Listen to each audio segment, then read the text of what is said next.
Kmart used to have some of the most beautiful puzzles.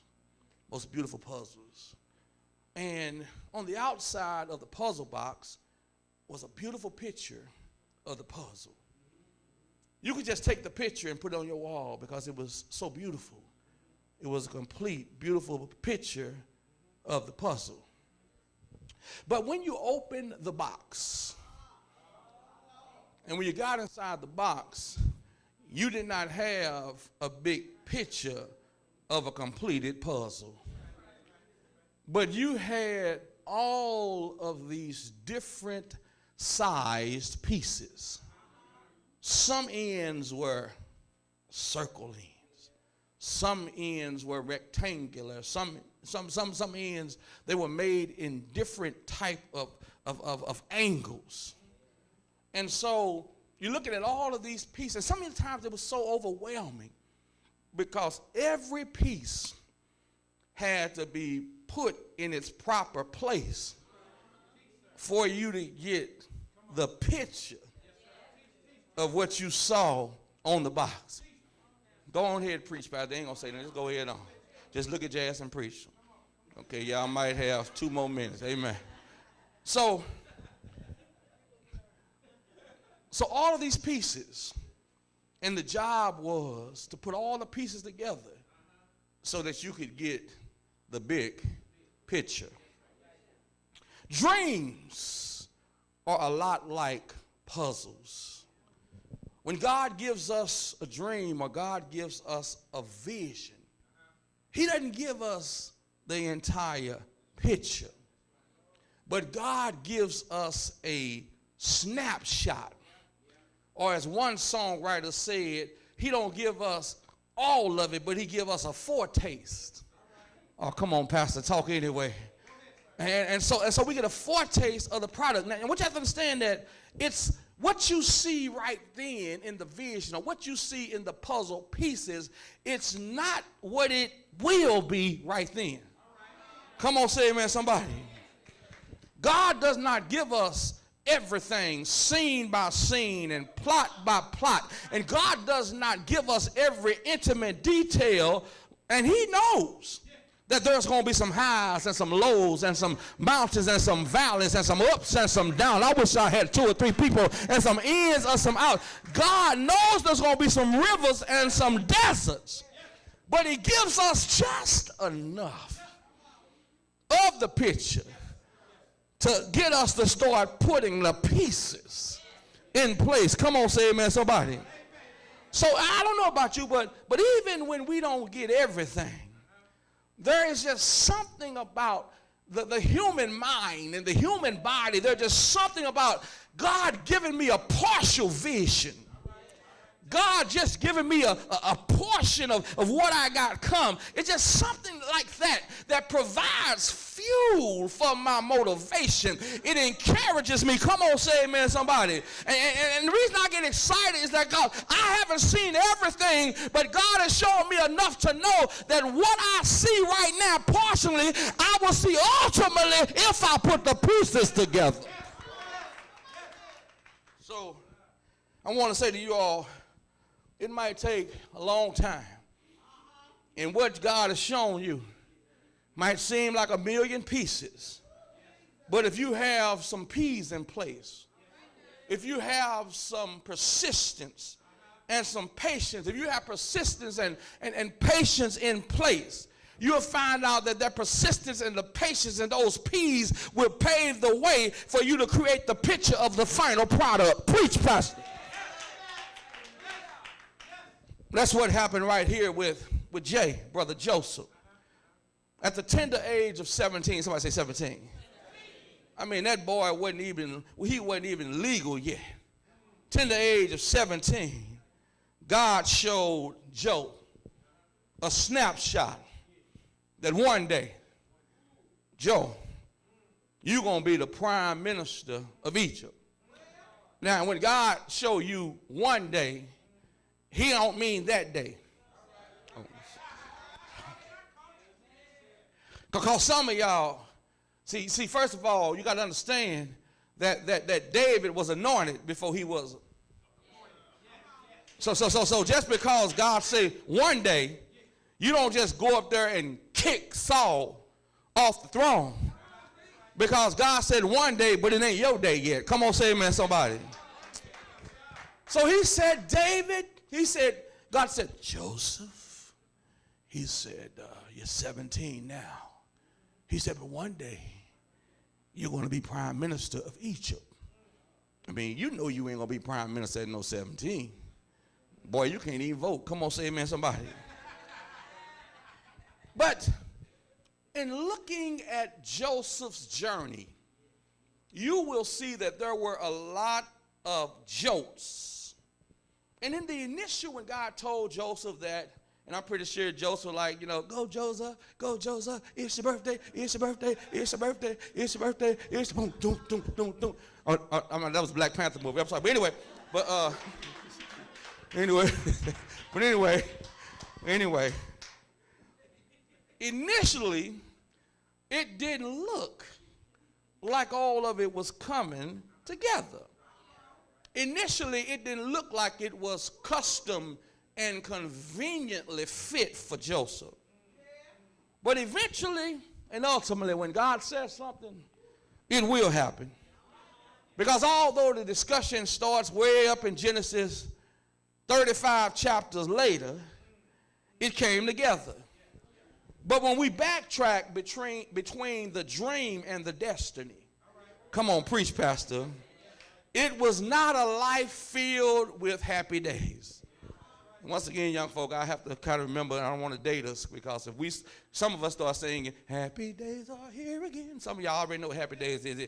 If I do like this, the Fonz, some of y'all know, some of y'all, who's the Fonz? Heaven always tell me, why you keep on talking about clicking your heels together 2 times like Dorothy? She said, these kids don't know about Dorothy.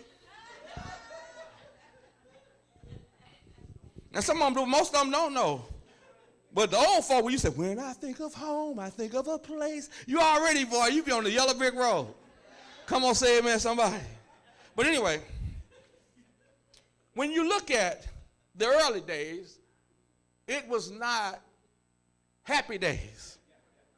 And when we look at the early days, his life was consumed with some craziness. There's always mess and messy and miserable in moments. Come on, say amen, somebody. Write them down, darling. That's all them M's. I didn't even catch them myself. But anyway, his life contained some perilous and potent peas. First of all, his life concerned some pits. It concerned some prisons. It concerned some poisonous and pathetic people. It concerned some folk that was fake as they come, called the Potiphar. Say amen, somebody. But I want to let y'all know, and then out of all of that, see, all them P's I might as well throw in there that it concerns some problematic predicaments. Since we on the P roll, say amen, somebody. But I want you to know that Joseph dealt with it all. Somebody say with it all. Don't say what you've dealt with. Joseph dealt with it all. He dealt with rejection. He dealt with abandonment. He even Joseph was the first person that was charged with fake date rape. Come on, say amen, somebody. Joseph trying to be a real man and do it right, and all of a sudden, and his wife one day, she looked at Joseph, because if you know about Joseph, you study your history, Joseph was ripped. I mean, Joseph was stacked. Joseph looked like that brother had on them khakis that Sophia couldn't keep her hands off. That's how Joseph looked. And y'all know I'm going to paint the picture. Can you imagine? Okay, so some of y'all can't imagine Joseph. Can you imagine Joseph? Because I use Penny's heartthrob. I could be talking to Penny about Jesus coming. And if Mars Chestnut come on that TV, it's over. So let's make Joseph Mars Chestnut. Joseph been outside working and stuff, so he's sweating with his shirt off and he running in there. Woo, Miss Potiphar, I'll be ready. I need to go take a shower and I need to get dressed. And Miss Potiphar, oh, no. Oh, no. Joe, come over here.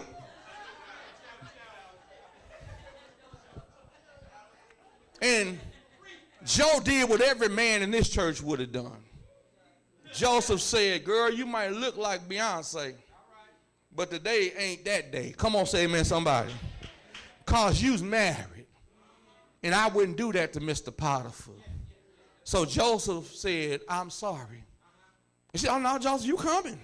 No, you coming. So Joseph be like, I tried, but she overwhelmed me. All of a sudden, boy, she grabbed the shirt, got the shirt half off. Instead of Joseph taking the rest of the clothes off, he gave her the shirt and took off. Come on, say amen, somebody. Y'all didn't get that. Okay. She pulling Joseph's shirt, and she trying to pull Joseph over to the bedroom, over the keyboard of the bedroom. She pulling Joseph's shirt, and she grabbed the shirt. Instead of Joseph gave her the shirt and just.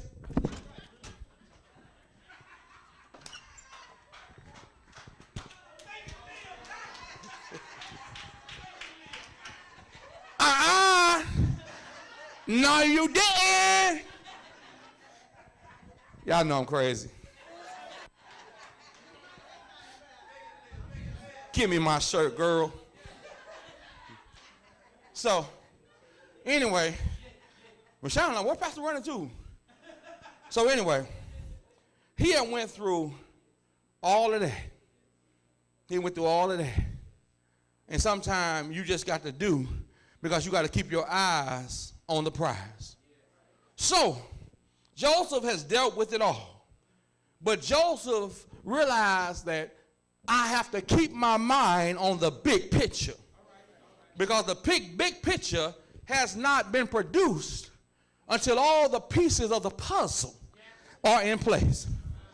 So in chapter 50, his dream has connected with his destiny. That right there ought to shout somebody right there. I don't care how long it looks like it just ain't happening for you. It looks like it just ain't working out.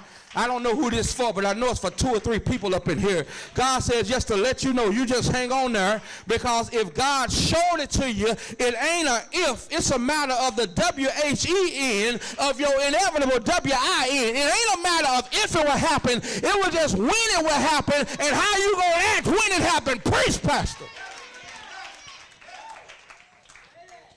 Look at your neighbor, don't you give up.